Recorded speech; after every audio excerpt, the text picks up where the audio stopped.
ఆగండి ఆగండి ఆగండి ఆగండి ఆగండి భయ్య భయ్య ఏంటి భయ్య మీరు బాలయ్య బాబు గారి ట్రైలర్ అని చెప్పి నమ్మించి వీడియోలో తీసుకొచ్చిన తర్వాత మీకు ఇంట్రెస్టింగ్ అప్డేట్ ఇవ్వకుండా ఎలా పోతాను భయ్య భయ్య అందుకే భయ్య ఈ వీడియోలో మీకు అద్దిరిపోయి ఇంట్రెస్టింగ్ అప్డేట్ ఒకటి ఇవ్వను భయ్య భయ్య బాలయ్య బాబు గారి బర్త్డేకి ఇక కేవలం నెల రోజులు మాత్రమే ఉంది.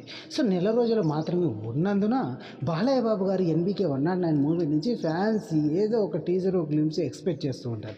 అలాంటి వారికి అద్దిరిపోయే అప్డేట్ ఇచ్చారు భయ్య బాలయ్య బాబు గారి NBK 109 మూవీ చిత్ర యూనిట్. సో బాలయ్య బాబు గారి బర్త్డే సందర్భంగా చాలామంది అభిమానులు ఎక్స్పెక్ట్ చేస్తున్న విషయాన్ని బాలయ్య బాబు గారు అలాగే బాబీ గారు ఆలోచించి బాలయ్య బాబు గారి NBK 109 మూవీ నుంచి ఫస్ట్ లుక్ లేకుంటే గ్లిమ్స్ లాంటిది మళ్ళీ ఒకసారి రిలీజ్ చేయాలనేసి అయితే అనుకుంటున్నారంట భయ్య. ఈ విషయంపై సోషల్ మీడియాలో కొన్ని వీడియోలు వైరల్ అవుతున్నాయి భయ్య. ఇది అధికారికంగా ప్రకటించలేదు, కానీ తొందరలో అధికారికంగా ప్రకటించే అవకాశాలు కూడా ఉన్నాయంట భయ్య. ఇది భయ్య ఇవాళ వీడియో కనుక నచ్చినట్లయితే లైక్ చేసి షేర్ చేసి సబ్స్క్రైబ్ చేయండి భయ్య మన లౌడాలో ఛానల్ని. ఉంటాను భయ్య. బాలయ్య బాబు గారి గురించి ఇంకొన్ని అప్డేట్స్తో అలాగే అద్దిరిపోయే అప్డేట్స్తో మీ ముందుకు వస్తూ ఉంటాను భయ్య. థ్యాంక్ యూ ఫర్ వాచింగ్ భయ్య.